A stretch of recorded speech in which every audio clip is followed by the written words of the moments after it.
Uh, okay. Hey, each and every one of you. Right now, I think it's about 3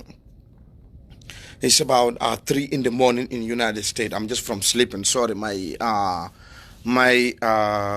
voice is just dead. I think I need to get some coffee or something. Okay. I was sleeping, but I'm going to tell you one thing that I am not happy about how the president is dealing with the national security, especially with this nonsense COVID-19. Yesterday, SN Brussels arrived in the Gambia, and we had that almost, some people are telling me 56 of them escaped. And all of them, they're supposed to take them to Badala Park Hotel. Some of them supposed to go to Sun Beach Hotel. Let me tell you one thing. These people, SN Brussels contact all of them. I have friends who, they are in this flight. Right now, they are at Badala Park Hotel. SN Brussels told them that when you arrive in the Gambia, you have to go, and the government has provided special places where they will take you guys, where you guys will go and stay, I think, for almost 2 weeks. They knew it. So they knew it. Sometimes it's very hard, if we are trying, if we are here, mbana katoke kampurka mansakunda defend, bari mansakunda kasong kulombalia dolla. Okay? Mansakunda manya kasong purka banku dingol ta kela life put into risk. Young family, banko dingol la life ka put into risk, mansakunda manya kasong wala. Yamane bring SN Brussels kana SN Brussels ya fale iko momo mu yala alnat ngem pleno ko nal futata Gambia banko kan man sakunda bal sambala hotel lol to albas teljil for 2 weeks. It's clear ibe alon. But at the end of the bill iko almost 50 iko SN Brussels ni 150 le futata. Iko 55 people will escaped. I'm sure Sansana will da. So 55 people will escape that. Ni 55 was ile. Masa kuta banu mintole. Ni 55 people lol. For in for ni korola kurang. For abela le jumala yalong. Moma long. Wana banko di wala safety is very important. Mansa kunda manyan nakalamfu banko mola safety to. Because ni mo 50 ya jele ku kilimi je molma mo understand. Kurang tabana tubabu du jang. Kurango tabana jang ndene na man kurango mumwe na balu kono kurango brinna na tubabu jang ko wolle moy so masakunda manya na ka pour ka banko dingolla life ta ka put into risk sakontuma masakunda ka slagal fanyi mo 50 something loka kana mala famo 50 because for 50 jelle ko 55 or for 54 wan tanga wolle moy follow bitum mala foto nyalong foto nyanteng Yajen, bari bari ni akorsia. Ndol murba tubabu du jang. We respect the law in here. Muna na Gambia luwa anta respect la. Modoli bijea na banko luwa because we don't give a fuck about the law because muda tubabu dule. Modoli bijea, that's who they are. They don't give a fuck about the Gambia law. I am in America. Huh? I went to a store today. Let me tell you, I went to a store. The store Bilim for one of the sale associates told me that I'm sorry, excuse me, can I talk to you? Can I talk to you for a minute? I say, okay.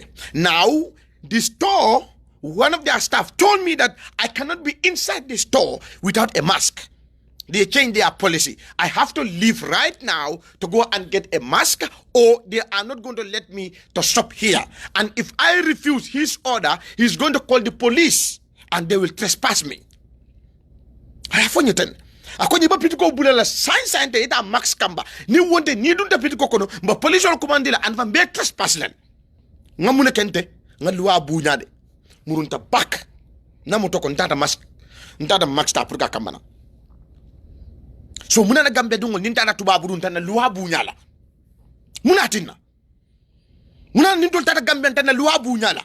ninna da tubabu du jang luwa bunya tubabu du jang banin ta Gambia ta sonna pour ka luwa ta pour ka bunya je for what reason mo dole bi je fango long won teng am kay ko ifango long wo ma kenen duru bar Gambia no banto ko ninda tubabu du nga faratile ite tara tubabu du man am e alano ya tandi la ko ni na de be sambal hotel otole I was telling you for 2 weeks ite tara ge so say nyimolu muni yala ka fa nyin mo 55 muni yala ka fa wolle tata ngi escape ta juma la fa courant ba wolle number 1 mo la fa courant ba wolle number 2 fanan say wol ibita stelel ini la family ya jela Africa modo bar ko no Gambia alla mentality a handicap tale al miranya a handicap tale al kana fako because nyimbota tubabu dule ani courant o manna naliya momo la mujana bi amari botna overseas bi al nyim pleno da ala mari bole al kana ta mari bala al kana fako because of demba bota tubabu dule mbadu ngata jube al kana naki bala ndolle ja courant le bijang ya jan deba sate mundo in Seattle Washington nyim corona starta jan ndebota jame Seattle jang ndebota Seattle nyim courant ko commencé ta janneto ay alkaw mo famu moy aya commencé janneto abota janneto kata dula dol de fal molo ndeba sate mundo bari bi tumando bi ni ta Gambia bi ni nata bi nyin ngana fenko la esen Bruxelles rek ngata ngadung sate kon mobe jida welcome ne bari asa keno courant banna almalong so alla risk alka amna alla life aka wala put into risk ali bole nali momo jeje muya ali yalo ko jimplino anatan wala ali bole masakunda no anfana masakunda should not let these people go away with it masakunda should deal with them ali touch ko dola albe tanda ko kad kulombal yaman tambinyina ya tandila ko nita bina Gambia ibe sambalal hotel lote ibe isolate for 2 weeks ite na ta feta hotel lote ya nega kan itol mu jumati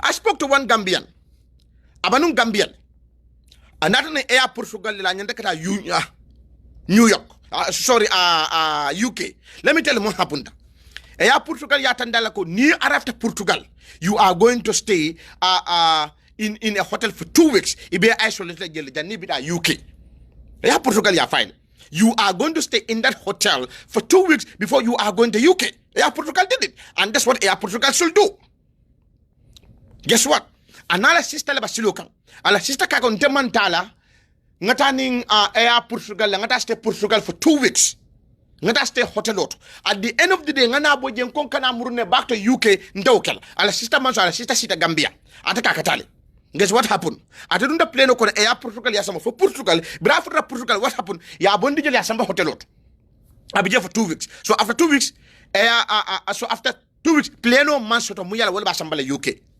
guess what happened masakunda ya tandala ko you cannot stay here anymore ndolse ndolla hajo mundi ni futata jang nye samba da je stage for 2 weeks ndo nyanda ka wole jo so you cannot stay here anymore kambano jima hotel soto amanta dula soto the boy contacted me here crying in Portugal and he's a Gambian but you can see this no mat crying my brother I'm in Portugal Portugal ko ibang kambal nanje ba hotel o dila nan stay je 2 weeks so ko finti iba finti la because Portugal ya tandila le ko we will take you to a hotel you will stay there for 2 weeks 2 weeks so banda they are not going to accommodate you Portugal ya clean deal they are not going to accommodate you after 2 weeks so that kambano left come UK amanta no UK because of there's no plane on basambale UK embassy buka fenko sika telephone sika aye email they are not picking it up who are you going to blame that Gambian idiot but ala sister basire UK Gambia ala sister yemunya sita je so it's very important pour anga luwa bunya alin kana na tubabu la luwa bunya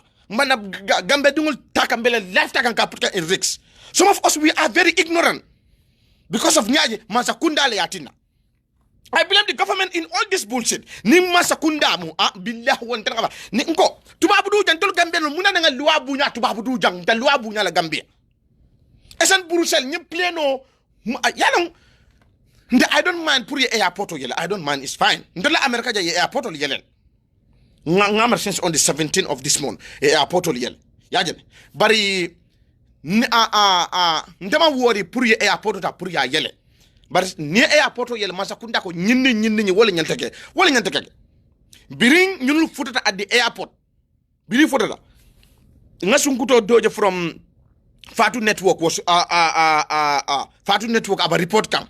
One of it a health worker ayatandiko. All of them are going straight to the hotel. Where atandile? Ako all of them are going straight to the hotel. So nyunu karata nyade le bariya samba hotel oto. Jumal leban hotel la security la. Anya da kate bele kambana. Munuba hotel security alkana rik banko dingo la safety la. Yaman banko dingo la ko ngole safety alkana rik suwala. So one is very important. Masakunda, you guys need to go and you guys need to go right now. Alitani morning ini. Iba dawoda. Alkali sama hotel hotel. Ali sama state of mile 2. Ali state of mile 2 because they deserve to go to mile 2 because Gambia nolu iba wole life ka put ka into risks. Ali sama mile 2. Alkali sama badala park. Ali sama muna hotel hotel. Muna tolu Gambia nolu jang nin nata jang ka luabu nya jang. Nin tata Gambia ta lu enda luabu nya. Muno sinna. Ngajele science ate ba fukan ko ha anybody who you know amari nada ninyin fen ko la nyim fly la ali bole enya daga bole ro da mantende albe sambala hotel mile 2 le na ali soro mile 2 for 2 weeks wala tanga gambeno dol taken yalon aketel num before gambeno duna fa airport inyanda ke samba hotel dol ye bang fa ananda ke problem ot Wakatal num before. Sometime in ngamar in March. Le wakat. So masakuna nyanda ka land yele ko okay nyindo fana kanale mbato ngata take. Masakuna nyanda ka land wolto. Al nyanda ka de be kambana woleto. Aliye samba etaita stay hotel oto. Yaman. Barsa nim masakunda yokisa aliye samba za hotel atulia le effort kele. Aliye samba so wol fana botage nyadil. Where are the security forces munul nyanda ka je garde. Wol fana mbanu munel. Nimbem kude muyala anyanta ka nyininka. It's very simple. Let us not, you know, cooking can be me wolong. Gambian long attract to Abdul Luabunya. Nindara Gambian to Luabunya. We don't give a fuck about the Gambian law. Man care. Because, Gaffel, hey, Jamma corruption no long. Fen call the krip crab. Couldn't ninka mandoba diamond. Kamano, akonyoko ha.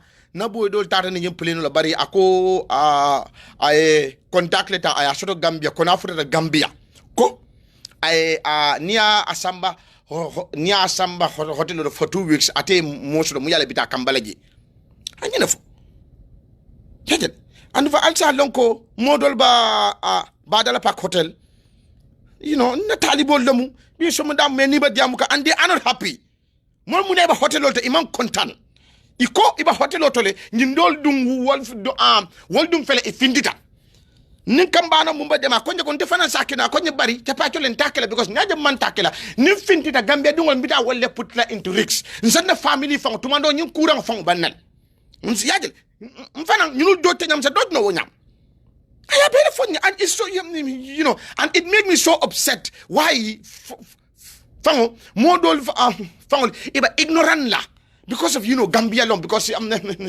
know, ya jeleko, or else it will say Masakunda weak. It will say Masakunda is weak. They can do what the heck they want and they will go away with it, which is unacceptable. You know, I am not happy about this. I'm just a concerned Gambian because I can't nyawonya na family dolba Gambia le, na wululal ba Gambia. Yamule, na brothers solba Gambia, na friends solba Gambia, na fans solba Gambia, na loved ones are in the Gambia. Kuwoku munyala ay Gambia affect abanda affect lale, no matter what. No matter what. Kuwoku munyala ay Gambia affect abanda affect lale, no matter what. Yamule. So walana is very important. Nyimum bela hajolide. Ntol munu masirinja. Alinga na family kumandi. Aliya tendeko nali momo long. Muya long aba anara kabana tubabdu. Ala mari bole. Ngan nombatale ngake nying live Facebook or santo won nomba ni iba wole dal ya tandiko ndolla jande kari ngamole jam yala botan tubabudu. That's all what you going to do, but I hope fanam Masakunda balon nalako we the Gambians in the diaspora space and tell Masakunda la support us all. We are doing our best for Masakunda support. We are doing our effort, but Masakunda also need to do more. Banko dingon la security alkana compromise. Alkana compromise banko dingon la security la. Ani mo kana compromise. Hadi boda tubabudu America passport ol bebu nobody give a fuck. Yamule. Mulba ko Gambia dungu America jane luwati nya Gambia America ye sorang. Gambia dungu hayna Italy. Ye luwati nya ye sorang. Yamule. Gambia dungu hayna Italy ye luwati nya. Bari ye sorang ne. Gambia dungol hanan German ya German la luwati nya so alkana fuko because of UK passport bebul France passport wal bebul ni tata Gambia bat ijita luwatale yati nya because of imu European Union or America dungol ne luwata yati nya mol be bouton lo len abe exemple le set la nyimola alkane bulaje nale bulaje ngala ngafal do fanam bina de gonto dudu de gonto dudu c'est bullshit. This is annoying. This is annoying. And from nyumfana ya tandi leko Gambia Mansakunda almantara pour ka bodal take sikio. Nya wala yitandi. Nya tandi ko almantara ka bodal ta pour ke sikio because being ajele most of the people who are having corona they are all from outside. How did they enter in the country? How did they enter in the country? Sakontuma nyimfele ko so nyatandi leko Masakunda banko le security alba compromise kande andi fa banko dingol alka wala pour jang into risks bilungo nyimmol kono modo bije fa nimese mum man kende akura ngo bela aske do dol bije you know it's 3 o'clock in the morning in America but I don't nka kam fale ninga nyi sifaje you know because ni nyin boba diamola ka fanye ko handa furra Gambele yentol samba hotel auto bari santen dol bijele munia tata dem bak dole dol docutal mo dol ba bije fan wol fa hotel bulal why oto na fudo ni ale dia ni tata Gambia alga Gambia wa bunya alga Gambia lo dia munul escape ta nale bilem nyaaw nya bara alnyata ka Masakunda fana bilem ka dum Masakunda le nyanta because Masakunda so lan ya na kufulo wo mistake ko de bare fulan jango hey chako buka nene si nya fula de chako abuka nene si nya fula chako ka nene si nya clean ika chako nyoko de le si nya kili imajo al kodola ni ko ba fulan jana chako nyum buka so ka fula hey dan ma fe halis mi finga ko tek balanga ma nuka chako ba wala nyam bare Masakunda le lakta but Masakunda come alkana ta these people you leave them there ila ankai alte kamba aliye samba hotel odo alkana wodila alkana pero to dila go and get them aliye samba straight to the straight to mile 2 naliye soronge for 2 weeks wallen tele ngafako Gambiano do bi next time ni nata ibe mi relal esen Brussels tubab company atande ko naltate balkele ten wol yo faliye so ale tubabo le bunya alina alda banguga alta wol bunyal womu jamalti womu Masakunda la nonsense soliti womu Masakunda la nonsense soliti kadun tubab la Masakunda nga wol respect le bari man Gambia Masakunda la respect be so we atande ko Masakunda al slaktale womu nyemu Masakunda la fotlet ngo esen Brussels ya tandi mu le ko ngo let me tell you esen Brussels next esen Brussels akatalang ngamar on the 28 nimanyina ni moba diamula mari nyata kata Gambian on the 28th of this month but aya fonyel ko esen Brussels ya faile ko ni ning itata Gambia ibe sambala fenkol to hotelot iba stele for 2 weeks kamba no ngamar banka kamba ni ka manjeral ngata kata holiday la ngamir ako ha ate kada 1 month la ngaka manjeral ngai si ngajina fay you know, it did not make no sense. You can 1 month la Gambia, yet I stay 2 weeks isolate. It I stay 2 weeks isolate. Nkai fenkuda nafatala. Nafatala, you go and stay 2 weeks isolate. So one is very important. Puru answer the money. You marry man calling can bring what jama. Hey, mbadi muna geda. Unko, ikabe mfode wetu nyala ndefa umefel tende botna Gambia 2 weeks ago. Be German ne amoy. 2 weeks ago botna Gambia. Bar birina re kwenyela ko yenda ka quarantine ke yenda ka stay so ko non okay yenda ka stay so ko non be stay so ko bar yala Gambia non to lamol mo da diga si fasoro ni ko moy ko stay so ko na damma ata sonna 2 weeks ago lan tabon na Gambia mfele mbe siri mbe quarantine adin dimu fa na ma nyoje still andu fana itaba tubabu dule Gambia luwala me ko mo kana ya nkata moya e man sabab la quarantine ke bari na sinna bun ko nga luwa bunya to ni mol men yalan ko bita itata Gambia tek ite yesi ngana mol kanta because ni data rete malam fo kura be fo kura del ite malam fo kura be fo kura del bari ke mol le fan kanta men amake ko kam modu ma ko ide ite ke la mol ibadu fo yor ma ko ni kura be la ite damal ikane badu saw nda birina ran dimma la fana la inkai ko hani karana ngai ko si ko kono ngabula folo bar sa ya baje si da na 2 weeks of la banda da bonna gambe o last flight o bonna gambe no ndera ro flight wala do so fele siri nya so dugare ala fo gambe no yoko ni manka fenkede moli nyanda ta nga kunin barka yara gambe no nyanda ta nga kunin to gambe mira kunin wala din kunin manka kiti wallahi ni mun jo ma ko yolam yala so e dem benke kan de le nyingo kay is very good you know moli diam it will fire mentare eti alon ko nyimbe kere ni ta de 2 weeks yi wala fo inda sila because we do kada ndo na da fo men na jama na kan sulu kan do satana e kan satana email da any fly bari yi na fo nyako ni stara ni fo da jama e nyande ka 2 weeks e nyanda ko la si quarantine ga so dalan agree ta lan ko okay mina because na program ol be jajande son se na nara ngalwayin bunya mbe siri mo bu kana ya 2 weeks nimbe fengala ne bo la kada so pin kenyalo ni yebunda abarka bage kola yembalal because iba telefono ke kan I was ring off in your call because malon ke kan call ni nyinel ya ke call wala ka ina le ko ku kendo ke ka yalo abarka okay thank you very much dugare dia mola fu moli dia mnywe bismillah mo mo rendo ya bole bismillah akni kura ni fur akara dun na banko ka bismillah